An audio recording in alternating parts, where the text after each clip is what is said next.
Some people may never see a wild tiger in their lives, but all our lives are inextricably linked to the survival of the wild tiger.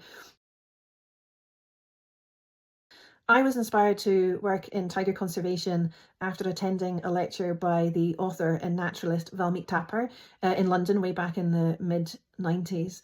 Over the course of an hour, he covered every topic about the majestic tiger, from its ecological and cultural and intrinsic value, shared wonderful insights into the behaviour of tigers, and then through the myriad of threats that were driving tigers towards extinction across Asia. And he reminded us of the historical decimation of Asia's wild tiger population at the hands or guns of Europeans for sport hunting and for the fashion industry, which continued up until the 1970s.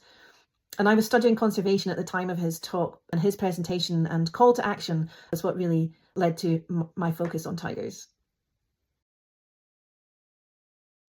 Some people may never see a wild tiger in their lives, but all our lives are inextricably linked to the survival of the wild tiger.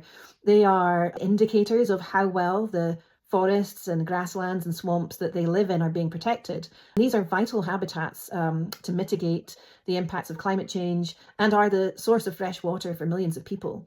So we all have a role in ensuring tiger habitat is not destroyed to cater for consumers thousands of miles away, and that criminal networks do not profit from killing and trading in body parts of tigers, which are used for symbols of power and wealth and for medicine.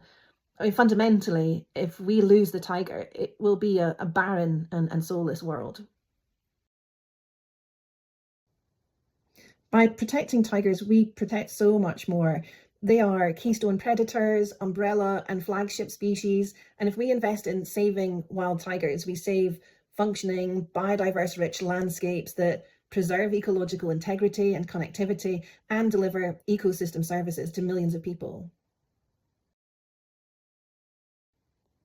Tiger conservation is not just about numbers, as in it's not just about being better at counting tigers and increasing the number of tigers. Obviously, that is essential.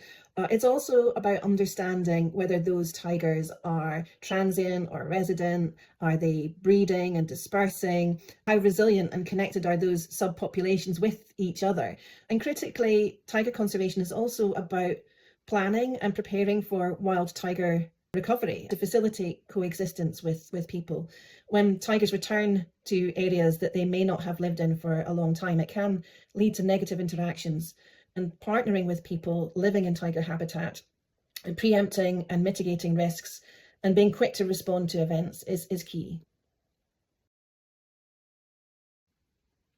Over the last 30 plus years, EI's work to save the wild tiger has included investigating and exposing those responsible for illegal and unsustainable mining that has destroyed tiger habitat, and investigating and exposing the demand that is driving the poaching and trafficking of tigers. And perhaps an example of this is our partnership with the Wildlife Protection Society of India, and together we documented the scale, nature and the dynamics of trade in tiger and leopard skins from South Asia to Tibet and China.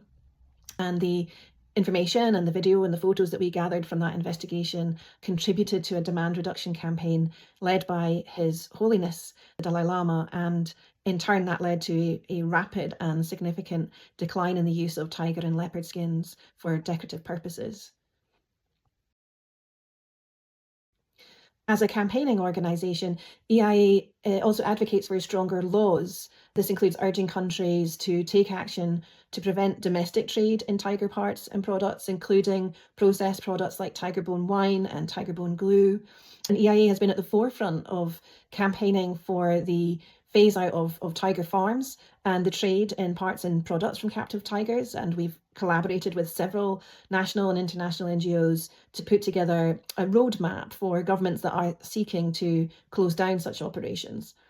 We are also advocating for more effective enforcement to target the serious criminals that are profiting from the tiger and other illegal wildlife trade, encouraging governments to go beyond seizures, to investigate and prosecute those key players higher up the trade chain, and to seize their assets and proceeds of crime.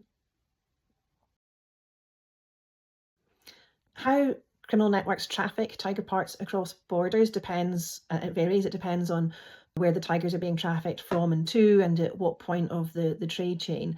Based on our analysis of seizure data and our own investigations, tiger parts are most often smuggled as raw or semi-processed parts and derivatives like skins and bones, teeth and claws, but they are also smuggled as finished products like tiger bone wine and tiger bone glue.